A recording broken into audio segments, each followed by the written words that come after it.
Well, good morning again, Daniel Valdez again. Pleasure and honor to talk to you. Hey, we got to do UIL dot 101. We did the BOA stuff, explain the judging systems there, fact and fiction, all that fun stuff. We got to go through the UIL stuff.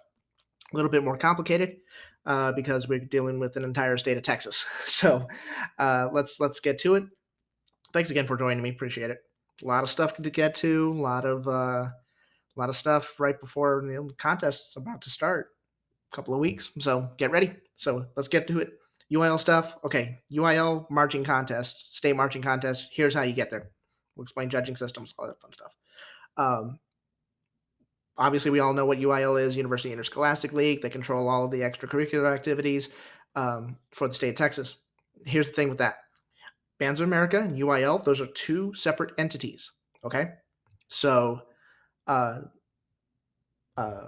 your class size, like class one, class A, class double A, 3A, 4A, that's BOA stuff.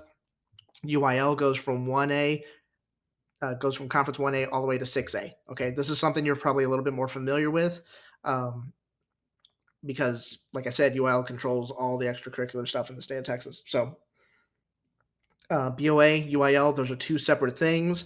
The BOA regionals have absolutely nothing to do with UIL. The UIL stuff has absolutely nothing to do with Bands of America stuff. They're two separate deals. Cool. So try to avoid confusion with that. Don't worry, your directors will tell you, which contest we're going to and what the implications are for all that fun stuff. Great. 3 phases to the state marching contest. We got to do region evaluation. We have to do area contest. We have to do state contest. So let's go over what we got to go through first. Region contest or region evaluation. The reason I say evaluation is because the bands are not competing against each other at the region phase. 33 regions. You go to your region thing. It's usually in the middle of the week. Sometimes it's on the weekend, depending on what region you're in. You're just competing for a rating. You're not competing. You're not in direct competition with the program after you or before you. Cool. 3 judges at the region phase. All 3 judges have the exact same score sheet. They are just evaluating the marching band program as a whole. They're responsible for judging music, for visual, for content, basically like just an overarching deal. The name of the game here is the rating system. 1 through 5. 1 is the best, 5 is the worst. You need to average a 1 or what they call superior rating with all 3 judges. You average it out. If you average a 1 for your region evaluation, then you get to move on to the area phase. Area phase gets a little bit more complicated. There's more judges, and we're going to get to that actually right now. So, sorry, I got a message on my phone. So, region, cool. Average 1 rating. You're good to go there. You go on to the area phase. Area phase is prelims and finals format. So you get 2 chances if you're able to do well in prelims, you get a finals chance. And that determines who goes on to a state contest and who does not. So let's get after it.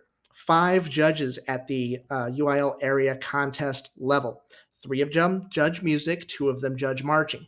All 3 music judges have the exact same score sheet. They're responsible for what it says, judging music. They have little sub captions here and there where they got to evaluate, they got to sample the percussion, they got to sample the woodwinds and brass and ensemble, all that stuff. But to make it less complicated, all 3 judges for music have the exact same sheet. The 2 visual judges have the same visual sheet. Cool. So that's why every year the results come out. And by the way, you're not going to see like actual scores. You're just going to see what what each judge had your program ranked. That was it. So that's what they call the ordinal system. So instead of saying, hey, you got, oh gee, I don't know, 499 points out of 500, um, Club 499. You would see just a 1 that would be first place. Like that judge had you first overall, comparing the numbers. That's all you would see. All of those other like giant numbers that actually get put down on the sheets, those are not made available to the public. We rarely, and I mean rarely see them. So all you really need to know is just ensemble, not ensemble ranking, but just whatever that judge ranked on there. The reason why they do that is so that it prevents one judge from really calling the contest.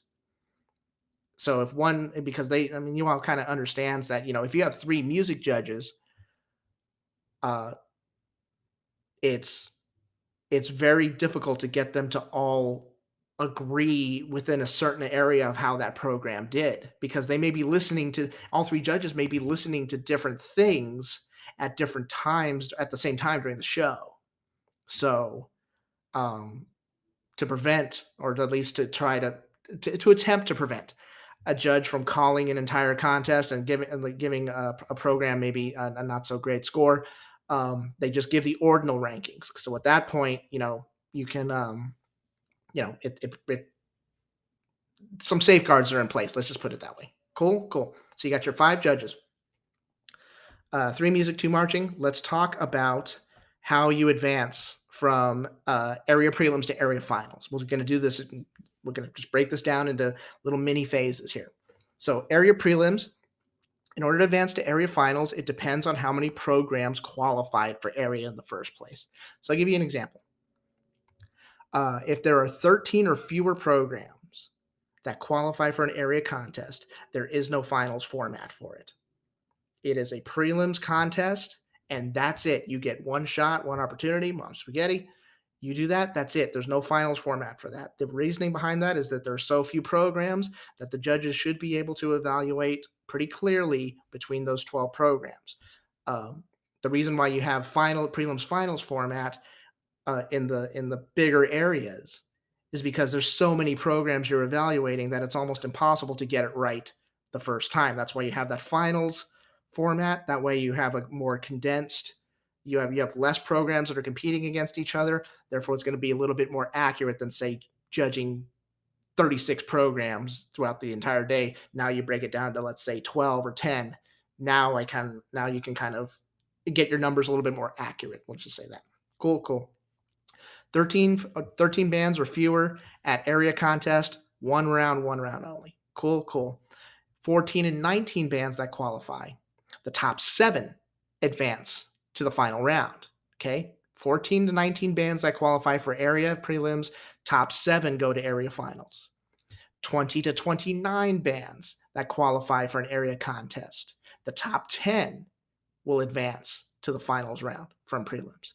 If there are 30 or more programs that qualify for an area contest, the top 12 will advance from prelims to area finals. If there are 40 or more programs, which I don't think happened last year, but considering how many programs are getting really, really good, it's possible that it could happen either this year or maybe sometime in the near future. If there are 40 or more programs, that's state contest. Never mind. Ignore that. 30 or more programs at an area contest, top 12 advance. That's the entire rule. The 40 or more programs, that was for a state contest. Ignore that. And I'm not going to edit this out because I'm lazy. So 30 or more bands for an area contest, top 12 advanced from prelims to finals. Cool, cool. That's how you get from area prelims to area finals. Now, here is how you get from area finals to the state marching contest. This is the big goal here, because that area Saturday is probably the most intense series of marching band contests anywhere in the United States. All eyes are focused on there. It's pretty intense. It is. Being in the stadium, covering it for as many years as I have, it is. It's a trip, to say the least. So, here's how you get from area finals to state marching contest. We break it down a little bit differently depending on the larger conferences versus the smaller conferences. So let's say conference 5A and 6A. They're going to certify at least 2 bands, no matter what. Now, if there are 15 or more programs that qualify for the area contest, for area prelims, 15 or more programs qualify for area prelims, we do something called the 1-to-5 rule, which means the area is allowed to certify 1 program for every 5 that qualify for the area prelims contest. Cool? So I'll give you an example. It says 15 or more, right? Let's say we've got 19 programs. We've got 19 programs here. So if we go back to going from area prelims to area finals, 19 programs says top 7 go from prelims to finals. And because of the 1 to 5 rule, that goes in 3 times with that, with remainders and division, math, all that stuff. So you go 19 programs qualify for area prelims, the top 7 advance to area finals, and out of that 7, 3 will advance to the state marching contest. You understand that? The 1 to 5 rule is very, very important. This goes for 5A and 6A, and this goes all the way up. So I'll give you another example.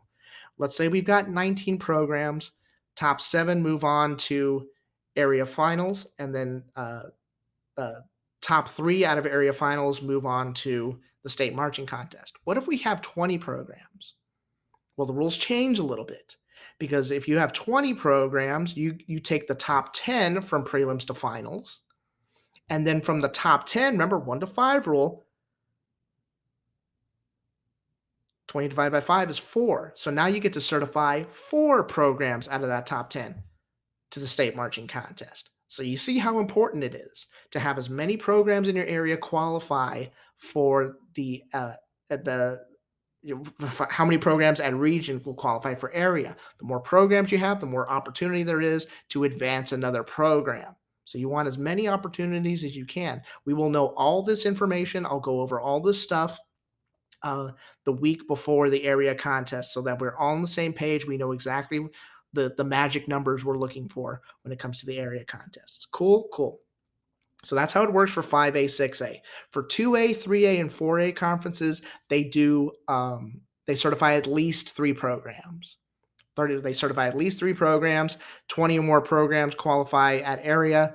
They do the 1 to 5 rule. It's a little bit different because there are fewer 2A, 3A, 4A programs than, let's say, 5A, 6A programs. They make the opportunities a little bit greater for the smaller conferences than they do the larger conferences. Conference 1A, our smallest programs, they just do a region contest, and then they do a state contest. So the region contest thing is get a 1 at region. If you decide to come on to the state contest in the Alamo Dome, by all means, most of them do end up going, because it's a massive opportunity. They bring the entire city with them. I mean, these are programs that have like 50 kids in the entire school. So they bring everybody in there. It's such a blast to watch them perform. And if you ever get the chance to watch them perform in the Alamo Dome, even the smaller conferences like 2A and 3A, it's worth it. It's really inspiring to see. So that's how you get from area prelims to area finals, and then area finals to the state marching contest. Let's talk about state marching contest here. This is the big one. This is the thing. This is what everybody understands. People around your school, everybody in the school knows about UIL. They all know about what it takes to get to the state contest. They may know nothing about marching band, but they know, if you're a state qualifier, how big of a deal that is. It is it's a very prestigious honor to have, but the job's not done yet. So let's talk about this. State marching band contest goes down in the Alamo Dome, my backyard. You're welcome. Uh, can't wait to live there for another 2 weeks this season. State marching band contest. Conferences 1A, 2A, 3A, 4A, your smaller conferences, they do the 5-judge system like they have at area. They do the exact same thing that they do at area. 3 music judges, 2 marching judges. All 3 music judges have the same sheet. All 2 visual judges. I keep saying marching. That's a Freudian slip. It's been called the visual caption for these sheets has been called marching for years and years and years. It just recently changed, and I'm still getting used to it. So I apologize for any Freudian slips there. 3 music judges, all of them get the same sheet. 2 visual judges, all of them get the same sheet. Prelims finals format depends on how many programs. Depending on how many programs qualify for state, that's how many programs advance to the area that advance to the state contest. So just to kind of give you an example, 14 to 19 bands at a state contest, top 7 advance to finals. 20 to 29 programs at a state contest, top 10. 30 to 39 programs, top 12 advance. 40 or more programs at a state contest, the top 14 advance to the finals of the state marching contest. Cool, cool.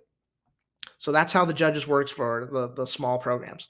How about 6A? How about 5A for the larger programs? Well, guess what? We had recently had a change. Last year was the first year that we implemented these new uh, state contest sheets for our larger conferences, Conference 5A, Conference 6A. Now, 7 judges they use. They're like, what? Yes, 7 freaking judges. And these captions are really broken down. Remember, we were talking about the area contest, music, the 3 music judges, they're responsible for everything music, and they have the exact same sheets. It's not the same case here. Everything's broken down. State marching contest sheets, you have a music ensemble judge. You have a woodwind judge. Yes, you have a judge only listening and evaluating the woodwind section. You have a brass judge. You have my favorite. You have the percussion judge. You have a visual individual judge who's evaluating visual stuff on the field at an individual level. You have a visual ensemble judge in the press box evaluating forms and movement from up top. And then you have a content and design judge sheet. You can call this kind of general effect if you want, but it is called the content and design judge sheet. So 7 judges, they're all weighted equally. And again, we're on the rankings, we're on the ordinal system. So that means, you're not going to see these, 499 out of 500. 499 out of 500. You're going to see, hey, they probably got first place. They got first place, they get a number, they get a 1 ordinal. You add all 7 judges up, you get a raw score. All of the 7 judges, the ordinals, you add them up together, you get a raw score of like 15 or 20 or whatever, and that's how you determine placements. So that's how you get to state marching contest, and we've already been over the rules of how you advance from state contest to state prelims to the state contest.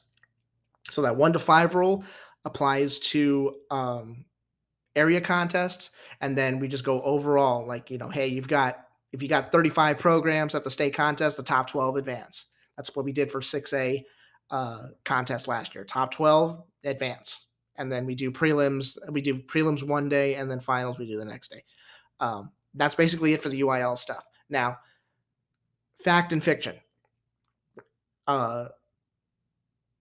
Again, kind of like with the BOA stuff, do you need props to be used in UIL in order to get scored? No, not at all. No, no, no, no. That's basically that's a giant myth. That's what people kind of like to lean on, especially if if there are results that are not favorable to the program you cheer for. I can honestly tell you that it doesn't make any sort of difference whatsoever. So that's another fact or fiction deal. This type of judging system really rewards cleanliness. We're really rewarding cleanliness here. How clean your program is. There's some programs that'll get to state marching contest that you may not necessarily see at like a Bands of America San Antonio Super Regional. It's very, that happens all the time. Programs, that end up at state, they're not able to get it into the Saturday show for Super Regional San Antonio, but then 2 days later they're at the state marching contest because they did really well at their particular area contest. So that's something that's common. Another thing that's common, a lot of the programs that do really well at Bands of America also do really well at UIL. No, it's not because of the props. It's because they're really, really good. It's because they can play their music very well and they're clean and they move well and the show has a flow and texture to it and all sorts of stuff like that. So we're seeing more and more that these 2 different entities, although they're separate from each other, they're getting kind of evaluated in the same way, in that you're seeing a lot of the same programs do very well at Bands of America and uh, get to the state marching contest, not just get to the state marching contest and not just get into state finals, but actually have a chance at a medal. So another thing that's something to think about. Another thing to think about, it is very common because especially at the area level, and I trust me on this, the UIL is really working on this. We see results really change and really form, and they're very pliable, if I could use that term, between area prelims and area finals. The reason why is because you have judges switch over. So if you were judging music during prelims, you may be judging visual in finals. Um, so that's something that there's been a little criticism over the area contest before, but I assure you, UIL is working on it to make it a little bit more consistent. Now, is that to say that there may be a program who gets first place does really well at area prelims and then maybe doesn't eventually get to the state marching contest? Yes, that absolutely happens. You have to take into account other programs who perform really, really well. And the night show, when the lights are on, I always talk about that. When the lights are on and it's time to go, what's going to happen? What are you going to do? So you have to account for that as well. There's a lot of things you have to account for. Everybody wants this thing to be linear and straightforward and to the point, and you can't do that with art. That's what marching band is. It's an art form. It is. We can try to quantify it all we want, but at the end of the day, it is an art form. Cool. So I want to make sure that's very clear because we have people are sometimes understandably upset about results that come out during the area contest or the state contest. Well, we beat this program at this contest a month ago. I don't understand what happened. Well, I mean, programs get good. That happens.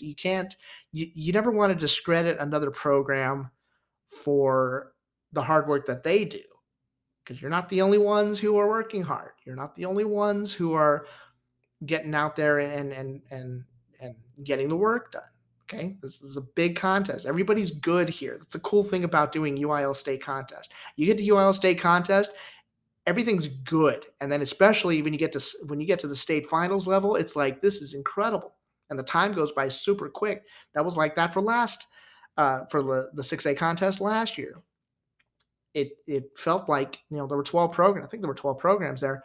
Uh, it felt like the contest was like 30 minutes long instead of a couple of hours, just because every performance was just knockout killer performance. So that's something to think about as well. UIL is a very long process. It's a very prestigious process. It takes a while. There's a reason why people in other states know about this process, about the UIL process, because it's very unique. And it is also the most highly competitive type of process there is in the United States. Getting to this Texas State Marching Contest is very difficult to do. Getting into finals is even more difficult to do. So it takes a lot of work, and it's not something you can just put together in the last couple of weeks. This is something that you build towards from the beginning of summer band, before regional lists are announced and before all that other stuff it takes place. So keep that in mind as we go through the season, as we see results, and you see results that you may not agree with, and you're ready to like start burning things. No, take a deep breath and remember what we talked about here today. I am done here. That's going to do it for. So we went over BOA stuff. We went over UIL stuff. The reason why I did that this time, why I gave specific episodes for that, is because I don't want to take up a lot of time explaining that stuff when it comes to uh, my nerd and stuff, which people who've been with me over the past couple of years, which I believe this is year 5 of this podcasting, but year 5, I guess, I think. So, the last couple of years are a blur, but uh, this is it's.